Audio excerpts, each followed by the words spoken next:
Well, we got 6 news stories related to Fallout, Bethesda, and Wasteland, and I'm going to be going over them, starting off with probably the least, or what you're probably least interested in, and then going on to some more pretty interesting videos that I wish I did it a little earlier, and I'm just kind of late on.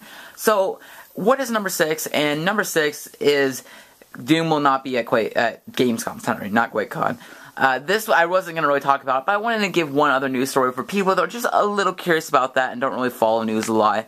That's just something that it won't be added there, so they might have more emphasis on either Dishonored 2, I think, or the upcoming Elder Scrolls Online update, or the Fallout 4 update. I'm curious to see exactly what they're going to be showing at Gamescom, if it's going to be, probably primarily Fallout, but I'm not quite sure, so it's kind of interesting that they're not showing Doom, but it's kind of disappointing as well. Number 5 is Gamescom is in 2 days. Yeah, that's another simple story to talk about.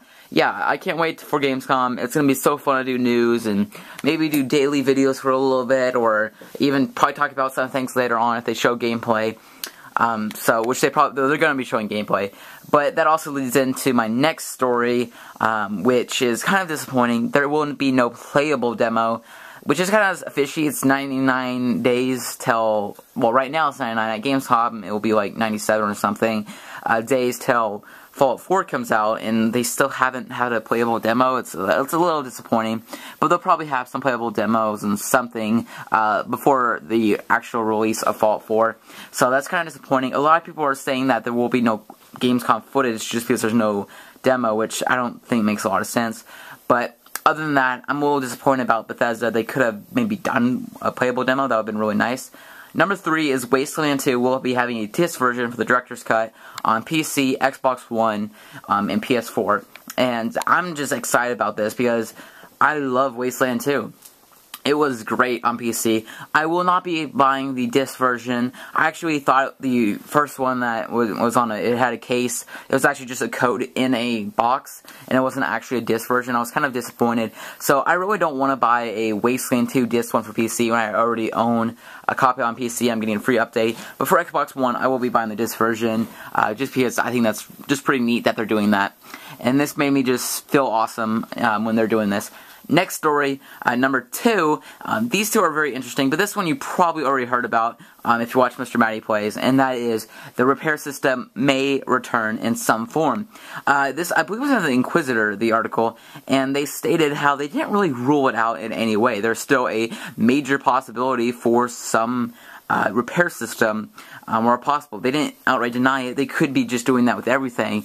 But the way they worded the article made you really curious whether or not the repair system will or will not be returning. The news person was actually one of the first really good person to actually interview. I mean, seriously, all the interviews have been pretty sucky. This person's actually asking a question, which, I mean, oh no, an interview actually asking a good question about repair system returning. So they didn't outright rule it out, a possibility, or not say, they didn't say it wasn't possible. So hopefully it will be coming. But if it comes, how would you want it to be?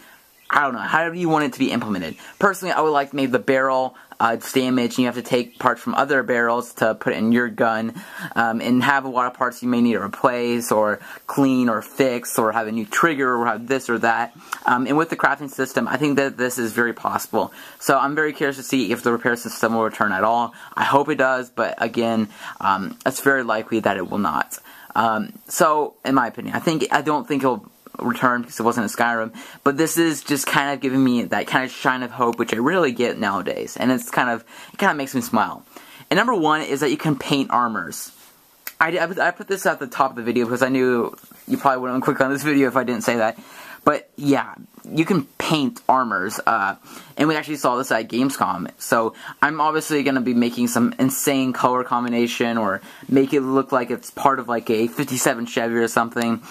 There wasn't a lot of paint options that we saw, and I'm curious to see if you have to buy paints or you just paint your armor just magically or something.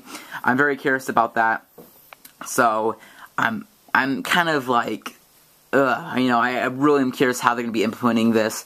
And I think that this is just cool. I just think it's cool. It's just one of those things that, yeah, that's a cool feature. Glad they added it. And this was brought to you by Rapid Steve or something, which I saw his video. He's the only one that I've seen that's done it, and it's kind of sad that that was the only YouTuber I saw that did it. So that's pretty much it. Those are all my news stories that I really covered or could see on the internet this past few days. Are you excited? Which one are you hoping or more excited for? Are you curious about the Wasteland? Are you curious about Gamescom? Are you curious about painting your armors or repair system? Please tell me your thoughts in the comment section below, and I'll see you in the next one.